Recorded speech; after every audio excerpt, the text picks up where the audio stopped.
Luis Petri, ¿cómo le va? Gracias por estar. ¿Qué tal, Paulino? ¿Cómo estás? ¿Cómo Bien. ¿Cuántas cosas, no? Perdón. Sí, ¿no? Muchas. Menos mal que pidió Spotify y no Netflix, porque ahí hubiese sido más difícil explicarlo, ¿no? Debido pidió el otro día ver fútbol en la cárcel.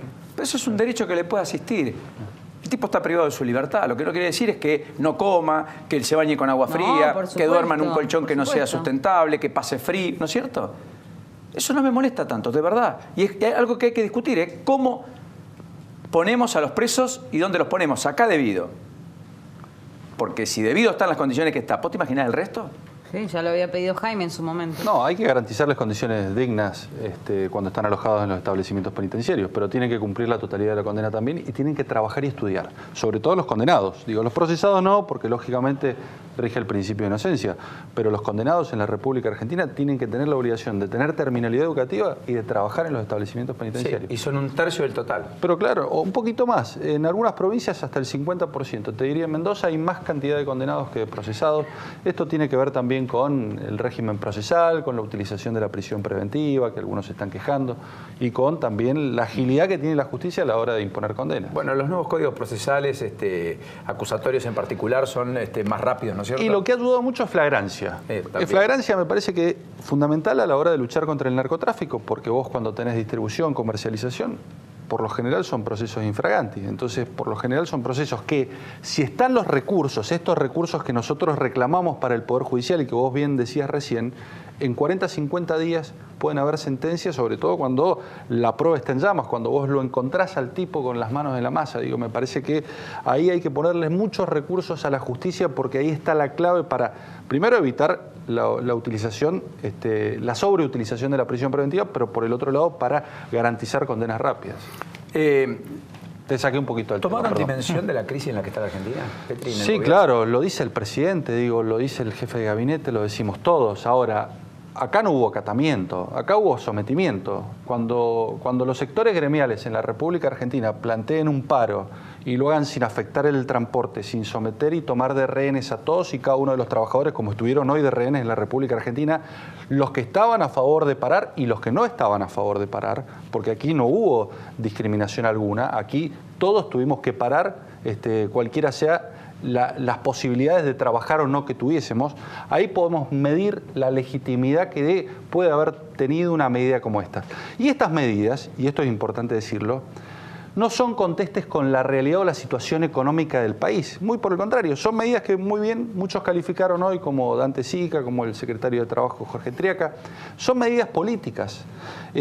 ¿Por qué? Porque en el 2017, por ejemplo, Paulino, un año que todos los indicadores económicos mostraban saldos positivos en la República Argentina, de empleo, crecimiento, inflación. Iban todos, la inflación a la baja, el empleo a la alza, el desempleo a la baja. Digo, dos medidas de fuerza, dos paros generales tuvimos. Digo, entonces, no tienen que ver con la realidad económica, sino que me parece que tienen que ver con... Puedo coincidir con usted. Con déjeme decirle bueno, que sí, la economía está en recesión, crece el desempleo, baja el consumo. Los salarios están corriendo por detrás de los precios y por sobre todas las cosas la pérdida de poder adquisitivo en promedio es mayor a la del 2014, 2012, 2016, 2008. Seguramente tenemos dificultades. Digo, si hay condiciones para un paro son más hoy que la del año pasado. La verdad que vamos a tener 4 o 5 meses de recesión. Está claro que el acuerdo de mañana va a ser muy importante para generar confianza. Hay algo que el presidente dijo hoy desde Nueva York que es muy importante. Es la primera crisis que atraviesa la República Argentina sin modificar las reglas de juego, sin imponer cepos, sin establecer corralitos. En donde hay otro dato importante a tomar en cuenta. Está saliendo el presidente del Banco Central y no está afectando la economía. Y esto habla a las claras de que, en definitiva, las instituciones están pesando más que los hombres. Digo, las instituciones en referencia al gobierno central y a un acuerdo que va a traer certidumbre y certeza. Ahora, ¿qué plantea el sector sindical en la República Argentina? ¿Qué quiere? Cambiamos cosas. Ahora, ¿qué el pacto quiere? fiscal firmado hace un año se va a rever. La baja de impuestos no se va a concretar. Este era un presidente que decía no voy a poner retención y terminó poniendo pero ha cambiado el contexto. Inclusive a los servicios, cosa que no pasó nunca, la exportación de software. Ahora, a lo que tenemos que tener en cuenta, Paulino, es que nos cambió el contexto. Digo, no es el mismo contexto que nosotros teníamos teníamos en el 2017 que este contexto que tenemos a partir del segundo trimestre del 2018. ¿Por qué? Porque te afectó la suba de la tasa de interés, porque te afectó la devaluación de Brasil y de Turquía, porque te afectaron los cuadernos. Digo, hubieron una serie, porque te afectaron, a ver, la devaluación de las monedas. Digo, hay una serie de cuestiones. Innecesariamente cambiaron la sequía, las metas, modificaron el presupuesto, bueno, cambiaron al presidente del Banco Central, lo sacaron a Sturzenegger, apareció Caputo.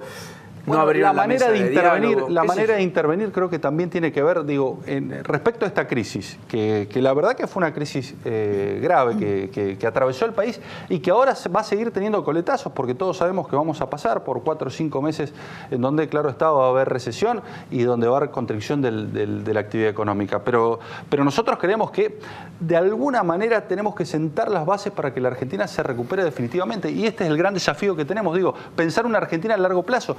Estos problemas que tiene la República Argentina son problemas estructurales. No vienen ni desde hace 2, ni desde hace 5, ni desde hace 7 años o 10. Vienen desde hace 50, 70 años. El problema del déficit, que hoy lo vamos a empezar a resolver cuando aprobemos el presupuesto. ¿Lo van a aprobar? Y la intención es esa. La intención es esa. La intención es... ¿O le van a hacer muchas correcciones para poder aprobarlo? El 24 de noviembre, de octubre, perdón, tener aprobado el presupuesto. Ahora, va a ser un presupuesto en donde por primera vez después de muchísimos años no va a tener déficit. Esto es importante, digo, porque si hay un problema recurrente en la República Argentina es el déficit estructural. Vos tuviste 100 años de déficit contra 117 años. Digo, es mucho tiempo de déficit, mucho tiempo de inflación. Digo, entonces, ante esto la respuesta de los gobiernos de turno o es más populismo o es más demagogia. Por primera vez me parece que estamos sincerando los problemas estructurales, los estamos poniendo sobre la mesa y los estamos resolviendo. Pero no baja la inflación. No sé, está bueno, cada vez más la intención que nosotros tenemos es que el año, y lo ha dicho hoy el flamante presidente del Central, es bajar la inflación. El presupuesto prevé una inflación del 23%. Te lo dice el propio presidente del Central. El principal objetivo a la hora de las intervenciones del Banco Central van a estar dirigidos a bajar la inflación, que es uno de los males endémicos que tiene la República Argentina, no de ahora, sino de siempre. Eso lo dijo a través de un comunicado Sandleri en su primera definición. Sandleri hizo un tuit hace algún tiempo, podemos verlo, hizo muchos, efectivamente, pero hace un tiempo, poquito, no sé ni si lo tenemos, qué envidia me dan países como Uruguay, 16 de agosto del 2012, o Chile, que tienen o tuvieron gobiernos de centro izquierda y política económica seria. Sandleri va a ser presidente del Banco Central. Bueno, porque acá tuvimos un gobierno que se decía de centro izquierda y la verdad que la política económica del gobierno anterior dejó mucho que desear y tuvo muchas críticas. Digo, uno de los problemas que nosotros tenemos, y fue recurrente, más allá de los primeros años del kirchnerismo que se encuentra con unos commodities formidables y a partir de allí genera los superávit gemelos, producto de la soja y del valor del barril de hidrocarburos. Posteriormente tuvimos una recesión espectacular, también seamos conscientes de eso. Y cuando al kirchnerismo los números le empezaron a dar a la baja, lo que hizo fue suprimir los números, intervenir el INDEC y a partir de allí borrar la estadística pública. No hablemos más de pobreza, no hablemos más de inflación, no hablemos más de desempleo. Digo, esta fue la forma de combatir el flagelo y los problemas estructurales y endémicos que tuvo la República Argentina. Sacarlos, ponerlos debajo de la alfombra y no discutirlos. Por eso la gente eligió a Macri, pero para resolverlos. Bueno, claro. Hoy tenemos más pobres de los que tenía Macri cuando entró al gobierno y hoy tenemos más inflación que nunca desde 1991, Luis. Me parece que el problema del gobierno es o pone las barbas en remojo y toma el toro por las astas o tiene un problema con su propio relato. Bueno, yo creo que, a ver, el contexto del 2018 fue el que afectó fundamentalmente y el que nos llevó a esta crisis que hoy estamos atravesando, pero lo estamos atravesando y estamos confiados de que es el plan y el modelo económico para sacar la Argentina adelante. Petri dijo que van a aprobar el presupuesto. Ayúdeme un poco con los números. 108 tienen en su propio bloque, ¿no? Interbloque que cambiemos son 108. Sí, exactamente. Para aprobarlo necesitan 21 votos más. ¿De dónde van a salir esos 21 votos? Bueno, a ver, se ha estado trabajando y en esto tanto Emilio como Rogelio lo han hecho, han trabajado y Marcos, con los gobernadores, buscando consensos, buscando acuerdos y nosotros creemos que a partir de esos acuerdos y esos consensos con los gobernadores posteriormente se van a ver reflejados tanto en diputados como en senadores y nos van a permitir tener un presupuesto equilibrado con déficit cero y que en definitiva se conteste con la realidad que actualmente tiene la República Argentina y con metas creíbles y de acuerdo a la situación que se está viviendo. Pero ya lo tiene el número. Y lo estamos construyendo, sí, lo estamos construyendo, estamos tomando cuenta de todas y cada una de las exigencias de la oposición. Nosotros no tenemos mayoría, la tenemos que construir con la oposición. Va a haber modificaciones. Van a haber modificaciones, sin lugar a dudas. Todas las leyes, Paulino, que han ingresado al Congreso desde que somos gobierno han tenido modificaciones porque han sido frutos de acuerdos y de consensos con la oposición, con lo cual seguramente van a haber muchas modificaciones. Van a venir todos y cada uno de los funcionarios que sea necesario que den explicaciones respecto de los recursos y los gastos en cada una de sus áreas. Me parece que, es un presupuesto que además refleja la realidad socioeconómica del país porque tiene un fuerte gasto social, teniendo en cuenta que los sectores más vulnerables en épocas de crisis son los que más la sufren. Es lo último. Lo sé, un hombre muy ocupado y preocupado por las leyes. Había una oportunidad, de hecho está redactado, de establecer un nuevo Código Penal en la Argentina con una multiplicidad de eslabones que hoy el plexo jurídico no tiene. ¿Todo quedará para el año que viene? ¿Y usted cree que en un año electoral eso se puede discutir en la Argentina?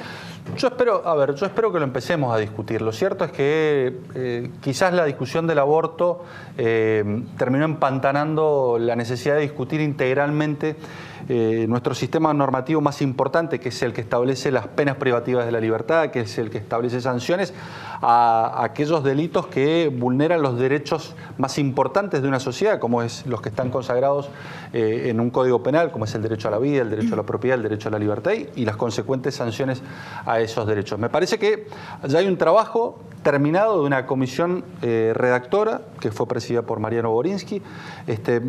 Sería una gran oportunidad hacerlo ahora porque el año que viene probablemente pueda complejizarse producto de la contienda electoral, que esto muchas veces no contribuye a un debate racional, despojado de la coyuntura y con la cabeza fría, pensándolo a 100 años más, como lo pensaron aquellos que sancionaron el Código Penal en 1921 y que duró 100 años, en donde ya muestra claramente que se desactualizó, que tiene remiendos y parches que no se ajustan, y en donde vos tenés nuevos desafíos como es el crimen organizado, el terrorismo internacional, el lavado de activos, el narcotráfico, la corrupción, el grooming, y necesitas dar respuestas y no son las mismas respuestas que hace 100 años. Ojalá no perdamos la oportunidad. Luis, gracias. No, por favor, enorme placer de recibirlo como siempre. Muy gracias, un placer.